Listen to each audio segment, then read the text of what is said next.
राधे राधे भक्तों। आज इस वीडियो में मैं आपको बताऊंगी कि शनि देव ने किन लोगों को कंगाल कर देता है और किन लोगों को धनवान कर देता है। आइए जानते हैं शनि देव के बारे में। शनि देव ने बताया है कि किन लोगों को मैं कंगाल कर देता हूँ और किन लोगों को मैं धनवान बना देता हूँ। एक बार स्वर्गलोक में एक बार शनिदेव और माता लक्ष्मी जी में बहस छिड़ गई। लक्ष्मी जी बोली मैं बड़ी हूँ और शनिदेव जी बोले मैं बड़ी हूँ।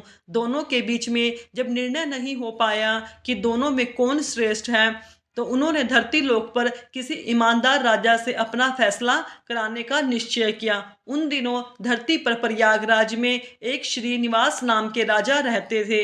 वे अपने न्याय के लिए दूर दूर तक प्रसिद्ध थे। शनिदेव और माता लक्ष्मी जी राजा श्रीनिवास के पास गए और झगड़े की वजह बताई कि हम दोनों में यह सिद्ध नहीं हो पा रहा कि श्रेष्ठ कौन है।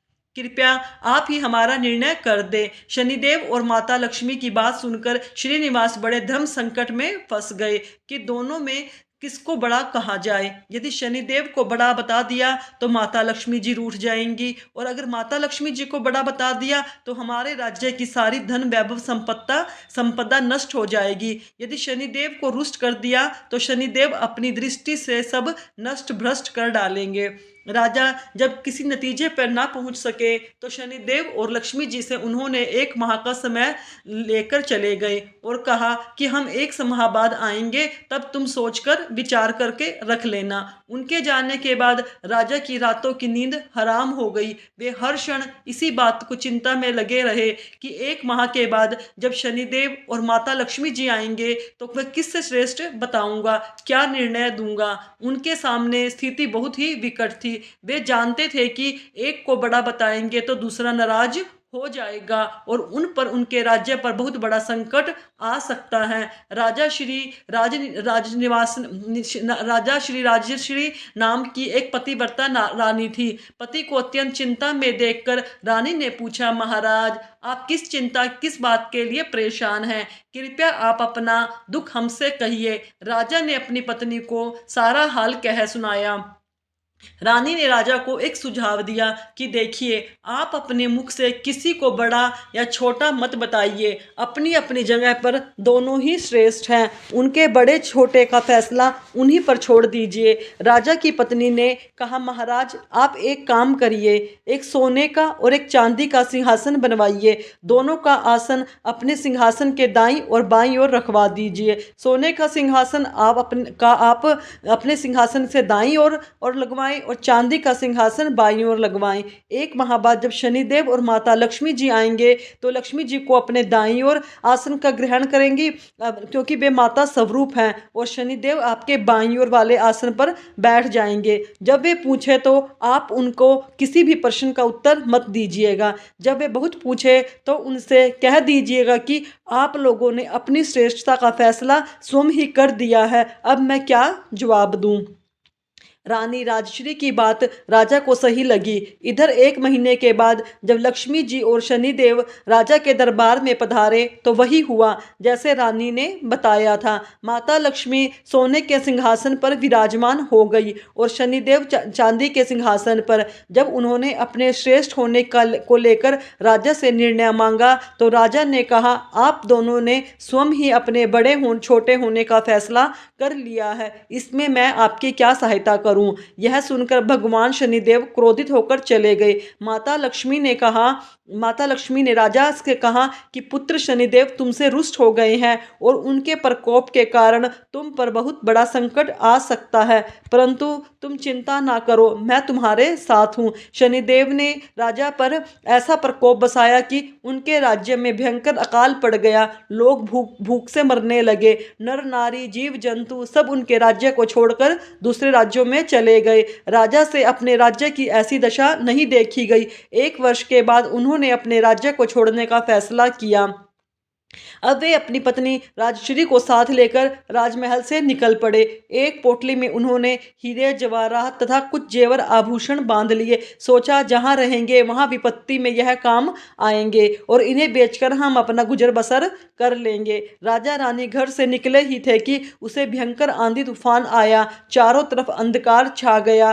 वे उस अंधेरे के कारण रास्ता भटक गए। समझ में नहीं आ रहा था कि कहाँ जाए। तभी माता लक्ष्मी एक छोटी सी कन्या का रूप धारण करके आती है और लालटेन की सहायता से उन्हें एक नदी के किनारे पहुंचा देती है। नदी पर छोड़कर माता लक्ष्मी वहां से चली गई।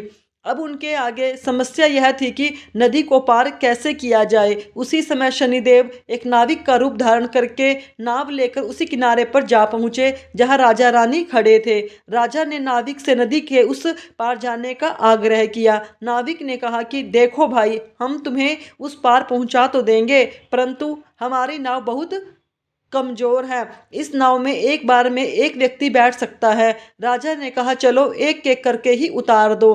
अब पहले तो नाविक रानी को उस पार पहुंचाया, फिर राजा को ले गया। तीसरी बार में उस नाविक ने राजा की धन की पोटली रखी, लेकिन वह नाविक तो स्वयं शनिदेव थे, इसलिए वे धन की पोटली लेकर नदी के बीचों बीच से गायब हो गए। अब तो उनके पास जो धन था वह भी नहीं रहा और भोजन का संकट खड़ा हो गया। भगवान की इच्छा समझकर वे वहां से आगे और चल दिए। चलते चलते वे एक गांव में पहुंचे। उस गांव के लोग जंगल से लकड़ी काटकर उन्हें बेचते थे। राजा भी अपनी रानी के साथ उसी गांव में रहने लगा और लकड़ी बेचकर अपना गुजारा करने लगा। लक्ष्मी जी की कृपा से उन्हें जंगल में चंदन का बाग मिल गया। राजा ने चंदन की लकड़ियों को बेचकर काफी पैसा कमा लिया। अब तो उसका जीवन बड़े सुखपूर्वक बीतने लगा। राजा और रानी को सुख चैन में देखकर शनिदेव ने एक और नई चाल चल दी। एक सौदागर था जो उस गांव से चंदन की लकड़ी भरकर दूसरे राज्यों में ले जाया करता था। आज उसका जहाज उस नदी के किनारे पर ही फंस गया था। उसने जहाज को चलाने का बहुत प्रयास किया, पर जहाज टस से मस नहीं हुआ। सौदागर की समझ में नहीं आ रहा था कि वह क्या करे। सौदागर के समझ में नहीं आ रहा था कि वह क्या करे। तभी शनिदेव एक ब्राह्मण का रूप धार कर उसे करके उस सौदागर के पास आए और बोले, हे सौदागर, तेरे जहाज को नहीं चलाया जा सकता, लेकिन एक उपाय है। यदि कोई पतिव्रता स्त्री तेरे जहाज में हाथ लगा दे तो जहाज आगे चलने लगेगा। सौदागर ने वैसा ही किया। पूरे गांव की स्त्रियों को बुलाया। सबने जहाज को छुआ, पर जहाज भी फिर से ना चला। किसी ने बताया कि गांव में अभी एक स्त्री बाकी रह गई है जो यहाँ नहीं आई है। स्वयं सौदागर चलकर उसके घर गया। वह स्त्री कोई और नहीं, रानी राजश्री थी। सौदागर ने जब रानी के पास निमंत्रण भेजा तो रानी ने वहां जाने से इनकार कर दिया और कहा कि इस समय मेरे पति जंगल में लकड़ी काटने गए हैं, मैं तुम्हारे जहाज के पास नहीं जा सकती। सौदागर के आदमी ने वापस जाकर उसकी सारी बात बता दी। सौदागर समझ गया कि यही औरत पतिव्रता है और यही उसके जहाज को निकाल सकती है।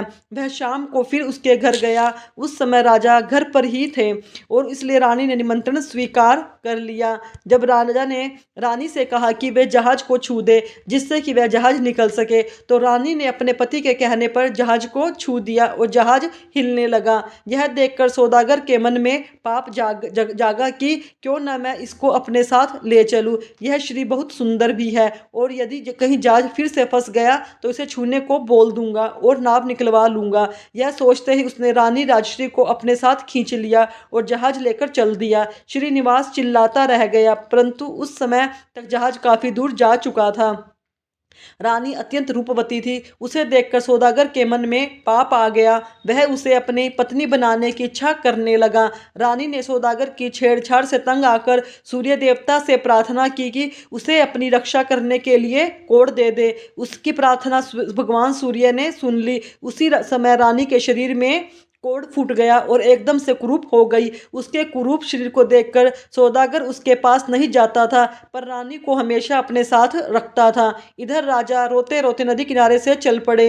वे इसी उम्मीद में थे कि यदि जहाज उस तरफ से गुजरा तो वह अपनी पत्नी को छुड़ा लेंगे। आखिर उसे जहाज का कहीं पता नहीं चला। तो वह नदी के किनारे आश्रम में साधुओं के साथ रहने लगा। अब वो राजा वहाँ पर साधुओं की सेवा करता था, उसकी गायों को चराता था और गायों के गोबर से उपले बनाता था। वह उपले लक्ष्मी जी की कृपा से सोने के बन जाते थे। इस प्रकार कुछ ही दिनों में उसके पास ढेर सारी सोने की ईंटें हो गई।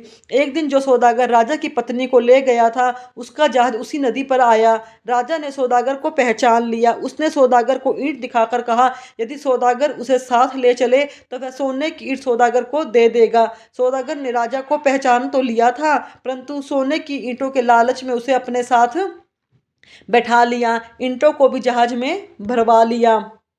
जब जहाज चल पड़ा तो सौदागर ने राजा को नदी में फेंक दिया। राजा की चीख पुकार रानी ने सुन ली। उसने तुरंत एक तकिया जल में फेंक दिया। उस तकिए के सहारे से राजा एक पुल पर पहुंच गया।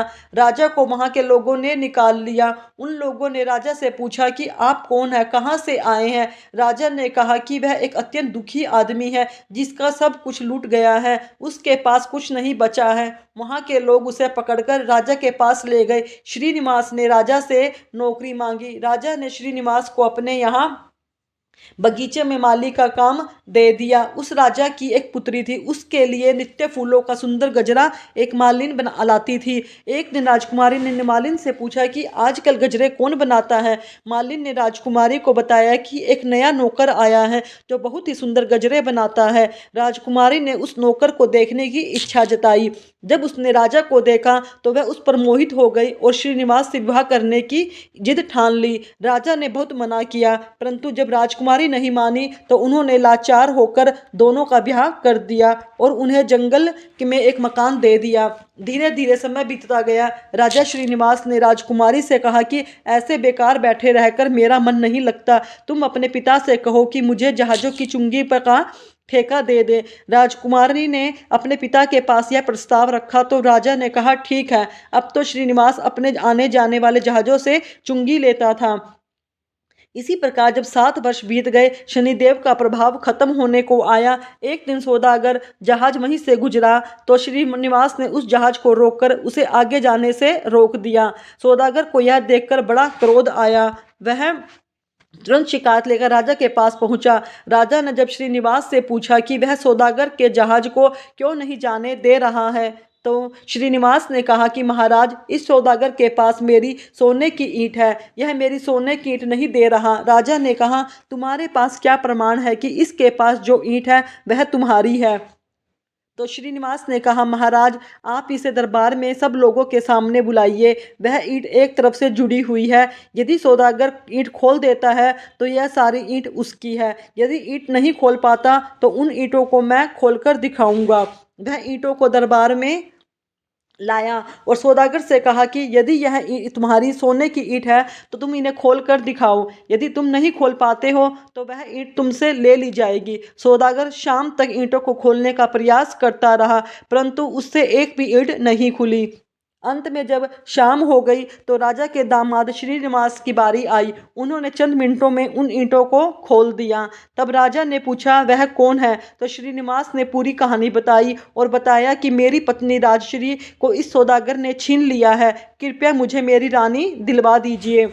राजा ने सौदागर से कहा, तुरंत रानी राजश्री को पालकी में बिलवाया और सौदागर को पकड़कर कड़ी सजा दी। रानी राजश्री ने पुनः सूर्य भगवान से प्रार्थना की, वह मेरे रूप को फिर से पहले वाला कर दे। भगवान सूर्य की देवता की कृपा से रानी से सुंदर पहले से भी ज़्यादा सुंदर हो गई। राजा ने आदर पूर्वक श्रीनिवास को खूब सारा धन देकर विदा किया, साथ में अपनी बेटी को और राजश्री को भी उसके साथ अपनी बेटी मान लिया। खूब धन दौलत देकर राजा को प्रेम पूर्वक विदा कर दिया। राजा पुनः अपने राज्य में लौट आया और फिर राज सिंहासन पर सवार हुआ। एक दिन शनिदेव ने प्रकट होकर राजा श्रीनिवास से कहा, हे राजन, हम दोनों की स्पर्धा तो एक बहाना था, हम आपके सत्य की परीक्षा ले रहे थे। अब मैं तुम्हें बता रहा हूँ कि कौन से लोग नाश को प्राप्त नहीं होते। विपत्ति में जो अपने धर्म को और सत्य को ना त्यागे, उसका कभी नाश नहीं होता है, अपितु देवतागण भी उसकी सहायता करते हैं।